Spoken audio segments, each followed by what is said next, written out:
সুপ্রিয় দর্শক, daily live news 24 এ আপনাদের স্বাগত জানাচ্ছি আমি নাজদিন। আপনারা জানেন অন্যায়ের বিরুদ্ধে সবসময় সোচ্চার ছিল ডেইলি লাইভ নিউজ 24 এবং এখনো আছে। আমরা একটি বিষয় আজকে এসেছি দিঘিরপাড় এলাকায়।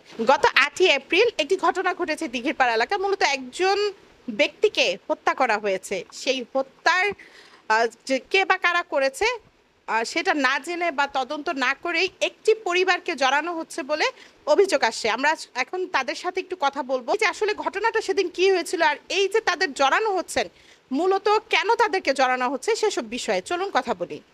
আসসালামু আলাইকুম। আমার প্রাণপ্রিয় টঙ্গিবাড়ি উপজেলাবাসী, আসলে যেদিন ঘটনাটা ঘটেছে সেদিন আমি কামারখাড়া ইউনিয়ন পরিষদে আমার দাপ্তরিক কাজে নিয়োজিত ছিলাম। আমি সকাল থেকে ঠিক দুপুর 12টা পর্যন্ত আমি সেখানে অবস্থান করি। ঠিক 12টার সময় আমি শুনতে পাই যে সোহরাব খান মারা গেছে।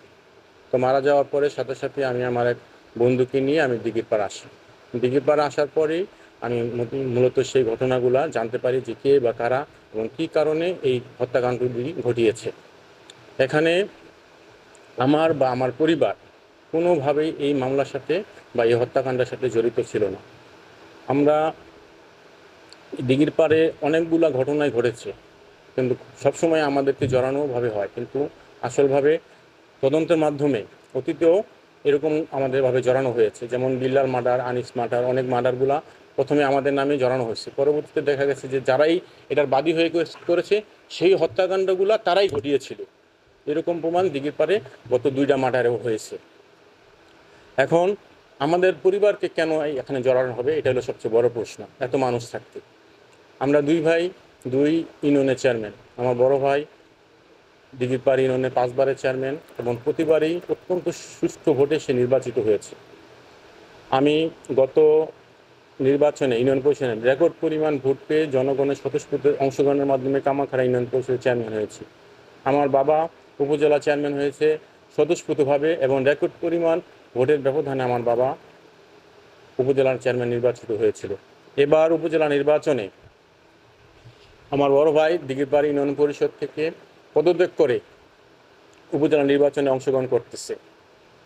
এখানে আপনাদের কাছে উল্লেখ্য যে সেদিনে সেই ঘটনার সময় ওনাদের পরিবারের কারো কোনো বক্তব্য ছিল না যে আমাদের পরিবার এই হত্যাকাণ্ডের সাথে জড়িত। যখন এই টঙ্গিবাড়ি বা অন্য অন্য এলাকার রাজনৈতিক ব্যক্তিরা এখানে এসে উপস্থিত হইল এবং তাদের পরামর্শের মাধ্যমে আস্তে আস্তে তাদের বক্তব্য চেঞ্জ হতে থাকে। আমার ভাইয়ে এবার উপজেলা নির্বাচনে আরিফুল ইসলাম হালদার, সে আমরা ইনশাল্লাহ আল্লাহর উপর ভরসা করে বলতে পারি সেও রেকর্ড পরিমাণ ভোট পেয়ে চেয়ারম্যান নির্বাচিত হবে, এ বিষয়ে কোনো সন্দেহ নেই।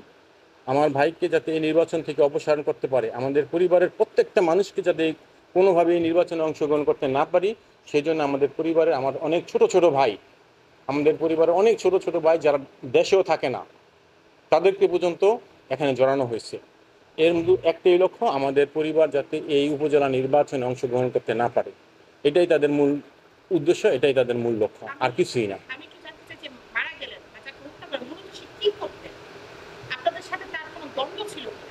না, তাদের সাথে আমাদের সাথে পারিবারিকভাবে ঐতিহ্যগতভাবে অনেক আগে থেকে একটা রাজনৈতিকভাবে তারা একটা দল করছে, আমরা একটা দল করছি পারিবারিকভাবে, কিন্তু গত প্রায় 10-15 বছর যাবৎ তাদের সাথে আমাদের সাথে কোনো মারামারি হয়নি, কোনো ঝগড়া বিবাদ হয়নি। এই ফ্যামিলির সাথে আমাদের সাথে কোনো ঝগড়া বিবাদ গত 10-12 বছরে আমার জানা মতে হয়নি।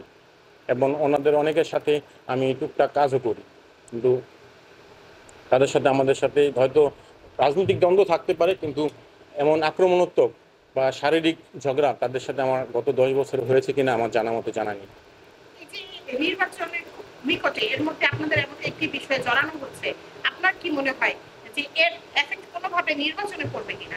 এদেশের মানুষ অত্যন্ত সাহসী, এদেশের সাংবাদিক ভাইয়েরা সেদিন অত্যন্ত জোরালো ভূমিকা পালন করতে সাথে সাথে এসে পড়ছে ওখানে আসার পরে তারা মূল ঘটনাগুলা সেদিন প্রকাশ করছে। এবং টঙ্গিবাড়ির মানুষ, টঙ্গিবাড়ি তথা সারা বাংলাদেশে যেখানে আমাদের চিনে, সবাই জানে এই ঘটনার সাথে আমাদের কাছে কোনো জড়িত না। এবং এই নির্বাচনে আল্লাহ যা করে আমাদের উপরে যারা এই কাজটা করেছে তাদের আরও জনপ্রিয়তা কমেছে এবং ইনশাল্লাহ আমাদের জনপ্রিয়তা আরও বেড়েছে। এবং আগামীতে এই যে কোনো হত্যাকাণ্ডই আমাদের জন্য ঘৃণিত কাজ, যে কোনো হত্যাকাণ্ডেরই আমরা বিচার চাই। আমরা আমাদের পরিবার যদি কোনো কারণে এই হত্যাকাণ্ডের সাথে জড়িত থাকে, আমি সেই পরিবারের সদস্য হয়ে আমি চাই ওই ব্যক্তিরও যাতে ফাঁসি হয় যদি আমরা এদের মধ্যে কোনোভাবে জড়িত থাকি। আর যারা সত্যিকারে মার্ডার করছে, সত্যিকারে হত্যাকাণ্ড করছে, তাদেরও যাতে সত্যিকারের বিচার হয়। আমি কারো পক্ষে কাজ করব না। যদি আমি এর মধ্যে জড়িত থাকি, আমি নিজেও, আল্লাহ যেন আমাকে সেই শাস্তি দিয়ে দেয়। যারা বাংলাদেশের পুলিশ প্রশাসন আছেন, পিএবি আছেন, ডিবি আছেন, তারা যেন এটা সুষ্ঠু তদন্তের মাধ্যমে এটা সঠিকভাবে এটা তদন্ত করে সেই রিপোর্টটা খুব দ্রুতই দেয়। আমাদের দেশে হয়তো এই নিয়মটা আছে কিনা জানি না। যেমন আমি সুইজারল্যান্ডে বসবাস করছি, আপনাদের বলি, সুইজারল্যান্ডের একটা কথা আছে যে 10 জন অপরাধী মুক্ত হয়ে যাক, কিন্তু একজন নিরপরাধ ব্যক্তি যাতে সাজা প্রাপ্ত না হয়। এটা আমাদের ভাষ্য ছিল, যেখানে আমি প্রায় দীর্ঘ 20 বছর অবস্থান করেছি। 10 জন মানুষ অপরাধী সাজা মুক্ত হয়ে যাক, কিন্তু একজন নিরপরাধ ব্যক্তি যাতে কোনো অপরাধী শিকার না হয়।